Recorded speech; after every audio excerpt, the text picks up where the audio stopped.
প্রিয় ভাই ও বোনেরা, সূরাতুল ফাতিহার মধ্যে একটি রুকু এবং 7টি আয়াত রয়েছে।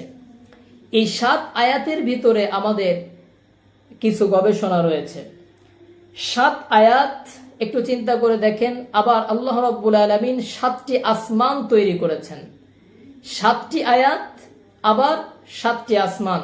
আল্লাহ তাআলা কুরআনুল কারীমের সূরাতুল মুলকের ভিতরে বলেন, আল্লাযী খালাকা সাবআ সামাওয়াতিন তিবাকা, আমি স্তরে স্তরে 7টি আসমান তৈরি করেছি। আয়াতের সংখ্যাও 7, আসমানের সংখ্যাও 7। এখানে আমাদেরকে সময়ের একটা গবেষণা এখান থেকে আমরা পাই। সেটা হচ্ছে, পৃথিবীতে সময় বলতে আমরা কি বুঝি? এই সময় আমরা সাধারণত পৃথিবীর মানুষ সূর্য এবং চন্দ্রের এবং পৃথিবীর ঘূর্ণনের ব্যাপারে আমরা দিন এবং রাত ঠিক করি। সেটা কি? আজকে সন্ধ্যা থেকে নিয়ে শুরু করে পরবর্তী সন্ধ্যা পর্যন্ত এই যে রাত এবং দিন মিলিয়ে আমরা এই 24 ঘন্টার একটা দিন বানাই। এটা তো শুধুমাত্র সূর্য ওঠার কারণে পৃথিবীতে এভাবে দিন এবং রাত হয়। এই 24 ঘন্টার এই যে এক দিন আমরা বানাই, এটা সূর্যের কারণে হয়। কিন্তু ভেবে দেখেন, এই সূর্য কি সব জায়গায় আছে? এই সূর্যটা তো প্রথম আসমানের নিচেই, প্রথম আসমানের উপরে তো আর সূর্য নাই। তাহলে সেখানে দিন গণনা কিভাবে হয়? প্রথম আসমানের দিন গণনা কিভাবে হয়? দ্বিতীয় আসমানের দিন গণনা কিভাবে হয়? তৃতীয় আসমান, চতুর্থ আসমান, পঞ্চম, ষষ্ঠ, সপ্তম আসমানে কিভাবে দিন গণনা হয়? আল্লাহ রাব্বুল আলামিন এই দিনের ব্যাপারে কুরআনুল কারীমের বিভিন্ন জায়গায় বলেছেন, তা'রুজুল মালাইকাতু ওয়ার রূহু ইলাইহি ফি ইয়াউমিন কানা মিকদারুহু 50000 সানাহ।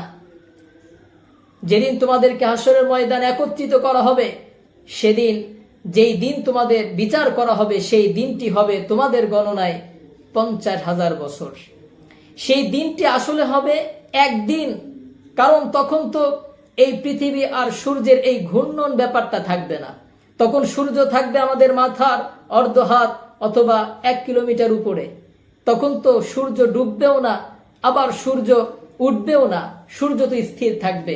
এজন্য সূর্যের সেই 24 ঘন্টার এই দিন রাত আমরা পাবো না। তাহলে ওই দিন হবে আসলে একদিন, এবং সেই দিনটির পরিধি হবে বর্তমান আমরা যেই সময় নির্ধারণ করি, সময় গণনা করি, এই সময়ের 50,000 বছর।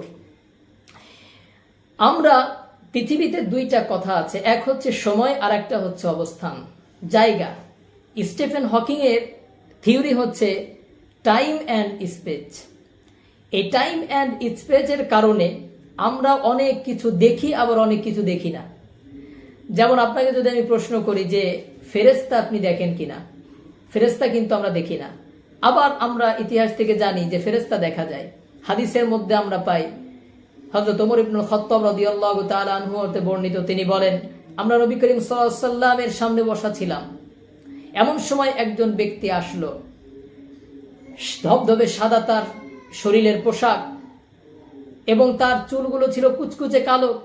আমরা কেউ তাকে চিনি না, আবার সে দূর থেকে এসেছে এমন কোনো আলামতও তার গায়ের ভিতরে আমরা পেলাম না।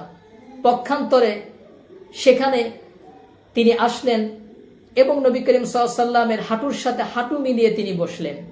প্রিয় নবীর উরুর উপরে 2 হাত রাখলেন এবং নবী করিম সাল্লাল্লাহু আলাইহি ওয়াসাল্লামকে অনেকগুলো প্রশ্ন করলেন, এবং উত্তর নবী করিম সাল্লাল্লাহু আলাইহি ওয়াসাল্লাম বললেন।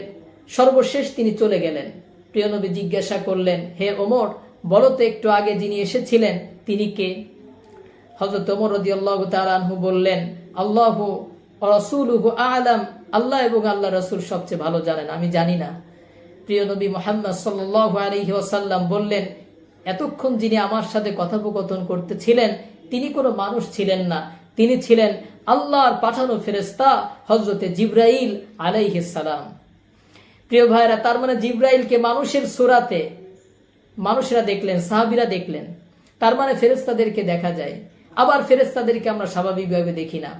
আল্লাহ রাব্বুল আলামিন কোরআনুল কারীমের ভিতরে বলেছেন, ওয়া ইন্না আলাইকুম লাহাফিযিন কিরামান কাতিবিন, তোমাদের উপরে রয়েছে সংরক্ষক এবং লেখক রয়েছে, সম্মানিত লেখক, যারা তোমাদের বদ আমল এবং ভালো আমলগুলো লিপিবদ্ধ করে রাখে।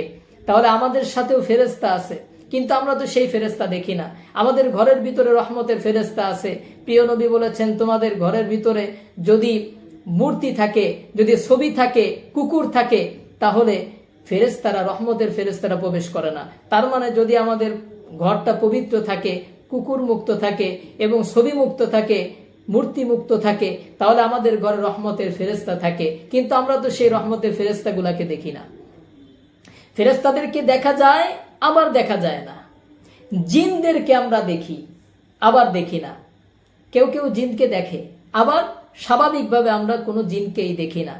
একজন মানুষ যখন মৃত্যুবরণ করে, আমরা তার রুহুটা দেখি না, কিন্তু তার রুহু তো আছে, কিন্তু আমরা তার রুহুটা দেখতে পাই না। তাহলে আমরা এই যে দেখতে পাই আবার দেখতে পাই না, এর কারণ কি? এর কারণ হচ্ছে সময় এবং অবস্থান। এই দুইটার কারণে আমরা দেখতে পাই আবার দেখতে পাই না। যদি আমাদের সময়ে থাকে তাহলে আমরা তাকে দেখতে পাই, আমাদের সময়ে না থাকলে আমরা দেখতে পাই না। দাজ্জালের ঘটনাটাও এরকম হবে। নবী করিম সাল্লাল্লাহু আলাইহি ওয়াসাল্লাম হাদিসের ভিতরে বলেছেন, দাজ্জাল পৃথিবীতে 40 দিন অবস্থান করবে, যার প্রথম দিন হবে 1 বছরের সমান, দ্বিতীয় দিন হবে 1 মাসের সমান, তৃতীয় দিন হবে 1 সপ্তাহের সমান, পরবর্তী দিনগুলো হবে তোমাদের দিনের মতোই। প্রিয় ভাই ও বোনেরা, দাজ্জাল যে পৃথিবীতে যখন এই যে 1 বছরের টাইম নিয়ে থাকবে, 1 বছর সমান সমান 1 দিন, তাহলে এখানে প্রিয় নবী আমাদেরকে আসলে কি বুঝাচ্ছেন? আমাদেরকে প্রিয় নবী বুঝাচ্ছেন যে একটা লম্বা সময় থাকবে, কিন্তু আমাদের সময়ে না। লম্বা সময় 1 দিন সমান সমান 1 মাস, লম্বা সময় আমাদের সময়ে না। 1 দিন সমান সমান 1 সপ্তাহ, লম্বা সময় আমাদের সময়ে না। তাহলে 3টা সার্কেল, 3টা সময় দাজ্জাল পার করবে পৃথিবীতে, এবং পৃথিবীতে সে বিভিন্ন ফাসাদ ফিতনা ছড়াবে, কিন্তু আমরা সেটা দেখতে পাবো না। আমরা তাকে সরাসরি দেখতে পাবো না। তাকে তখনই আমরা জেরুজালেমে দেখতে পাবো যখন সে আমাদের সময়ে আসবে, আমাদের স্পেসে থাকবে এবং আমাদের সময়ে থাকবে, তখন আমরা দাজ্জালকে দেখতে পাবো। প্রিয় ভাইয়েরা, এই সময়ের এই ব্যাখ্যা সূরাতুল ফাতিহার সাথে আসলে মিল কেমন? সূরাতুল ফাতিহাতে আছে 7টি আয়াত, আসমান আছে 7টি, এবং আমরা বিভিন্ন কোরআনুল কারীমের বিভিন্ন সময় কেন্দ্রিক যে বিশ্লেষণ, তার আলোকে বলতে পারি যে পৃথিবীতে এই সময়ের মাত্রা মোট 7টি। আল্লাহ রাব্বুল আলামিন পবিত্র কোরআনুল কারীমে এই যে তিবাক শব্দটা ব্যবহার করেছেন, এটা আসলে সময়ের আপেক্ষিকতা, সময়ের মাত্রা ব্যবহার করেছেন। প্রথম আসমানের সময়ের মাত্রা একরকম, দ্বিতীয় আসমানের সময়ের মাত্রা একরকম, তৃতীয় আসমানের সময়ের মাত্রা একরকম, এভাবে 7টা মাত্রা আল্লাহ রাব্বুল আলামিন সময়ের তৈরি করেছেন। এজন্য আল্লাহ রাব্বুল আলামিন হাদিসে কুদসির ভিতরে বলেছেন, নবী করিম সাল্লাল্লাহু আলাইহি ওয়াসাল্লাম বলেন, আল্লাহ তাআলা বলেন যে অনেক মানুষ আছে যারা সময়কে গালি দেয়, কিন্তু আসলে আমিই তো সময়। আল্লাহ রাব্বুল আলামিন নিজেকে দাহার বলেছেন, নিজেকে সময় বলেছেন, এজন্য সময়কে গালি দেয়া যায় না। প্রিয় ভাই ও বোনেরা, এই 7টি আয়াত এত গুরুত্বপূর্ণ। এই 7টি আয়াত 7টি সময়ের মাত্রা ভেদ করে। নামাজের ভিতরে যখন একজন ব্যক্তি সূরাতুল ফাতিহা তেলাওয়াত করে, একটা আয়াত যখন তেলাওয়াত করে সে একটি সময়ের মাত্রা ভেদ করে। দ্বিতীয় আয়াত যখন তেলাওয়াত করে দ্বিতীয় মাত্রা ভেদ করে। তৃতীয় আয়াত যখন তেলাওয়াত করে তৃতীয় মাত্রা ভেদ করে। চতুর্থ আয়াত যখন তেলাওয়াত করে চতুর্থ মাত্রা ভেদ করে।